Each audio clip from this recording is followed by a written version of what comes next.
Hey guys, Biosec here, and this is actually kind of a nice morning.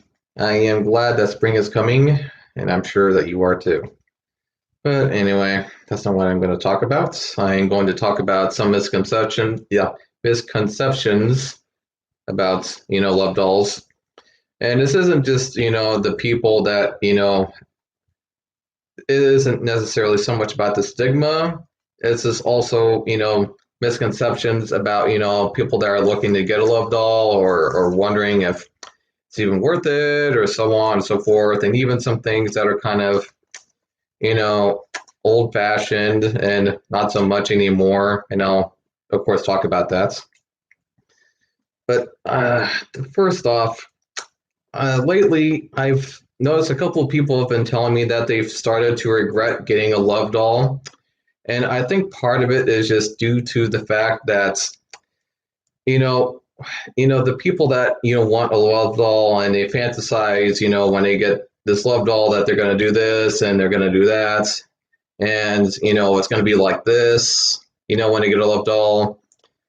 And, in the nicest way possible, I try to kind of, let's say, tell people about, just the simple fact that although these love dolls are very nice and they're pretty neat and even in some ways advanced, and interesting, at the end of the day, these love dolls are kind of, they're a masturbation tool. And you can kind of role play with it, and it can be fun to role play, just like I know sometimes you will even some people will even kind of act like they're having dinner with it, or and they'll even sleep with it in bed and all that. And that, of course, is just fine. But some people will talk to me as if well, since I have this thing, why have a real woman then? Well, the thing is that even if you get something like AI, artificial intelligence with your love doll and have conversations with it, having a conversation with an AI isn't necessarily the same as, talking to a real person or woman, man, whatever.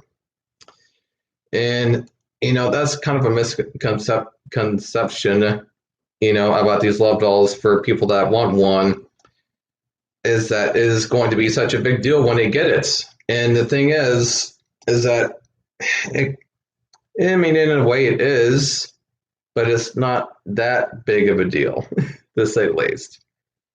So, I mean, before you get a more expensive love doll, I would recommend you get maybe a less expensive love doll, maybe a fabric love doll that is less expensive. There's more than several sites now that have them. Some of them will only have one selection of them, and some have a little more, like Teddy Babes, and some, and maybe a couple others at the most. But to say the least, I'm glad that I got that first, because if I had gotten that thing and then realized I didn't really care to have, a love doll that much, let's say I got my real doll first and paid like over $6,000 to $7,000 for that thing, and then realized I didn't want it that much, and it wasn't really that big of a deal. And I would be out $6,000. And of course, another thing that people will ask me sometimes is, are these things worth it? And to me, they are worth it, but they are maybe only worth it over a period of time. You see, I will kind of explain it in a way that you will understand. So let's say you get a really nice car. It's about $10,000, $20,000 worth. You pay it in full, let's say, and then you're driving out of the driveway, and then you get back home. Tomorrow, you take it out for a ride because you're excited, right? You want to drive your new car, sports car, whatever it is. And then suddenly, you're backing out of your parking lot and you get into a wreck. And it's a drunk driver, so he rammed into you fucking hard as hell. And now you're looking at your beloved car that you just paid $10,000 to $20,000 for, and of course you're gonna think, well, that shit, that wasn't worth it. I mean, sure, you've got insurance, but for these love dolls and for a lot of companies, they don't really have insurance for their love dolls yet. For a real doll, you can actually get insurance for it. I don't know, I forget what type of insurance you can get for your love doll with a real doll for the coverage, but to say the least, lots of love dolls don't get covered, especially if you're getting something from China or from a different country. It has absolutely no coverage. So lots of times when you get a TPE doll, and something happens to that doll, there's a chance that you're not going to be covered for that doll. Lots of times, it's sad to say the least, but it just is how it is. Now you can maybe get renter's insurance and maybe try and see if you can do something about that and see if you can get covered for it if something happens, but there's a chance that might not be the case. It might not be, technically speaking, like that. And, as far as what I do with my love doll,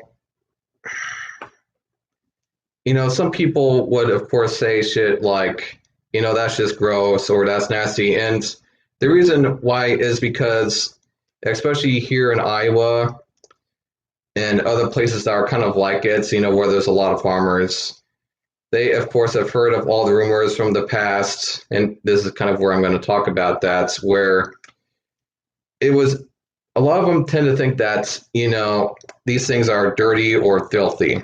And the reason why they think that is because a little while ago, lonely farmers, to say the least, used to, let's say, do kind of idolate, I would say, with these scarecrows.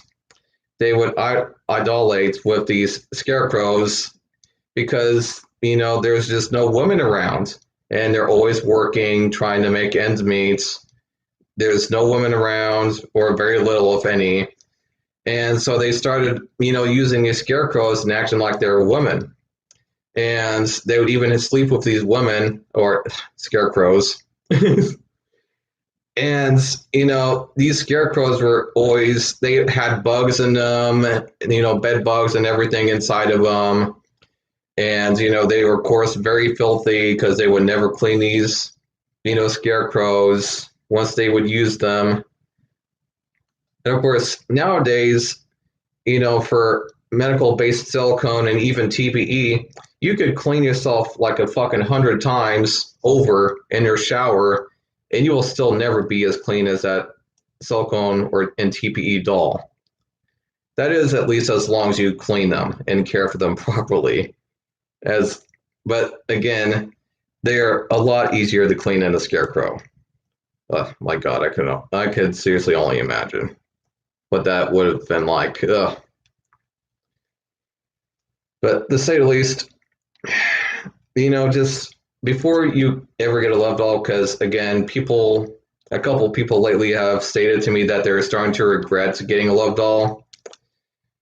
And I told them, basically, in the nicest way possible, I tried to teach you guys without even trying to say it, like I am now, that these things are masturbation tools that you can role play with, but you can't necessarily just replace women in every aspect. Sometimes people always will talk about how, one of these days, these things are going to be walking around and doing the dishes and doing the chores, and basically the 1950s version of a wife, basically. That's kind of at least what they're expected to do back then. But I will also kind of tell you that they're having a hard enough time just getting these things to walk. So probably even within the next 50 years, they might be possibly at least doing that, maybe.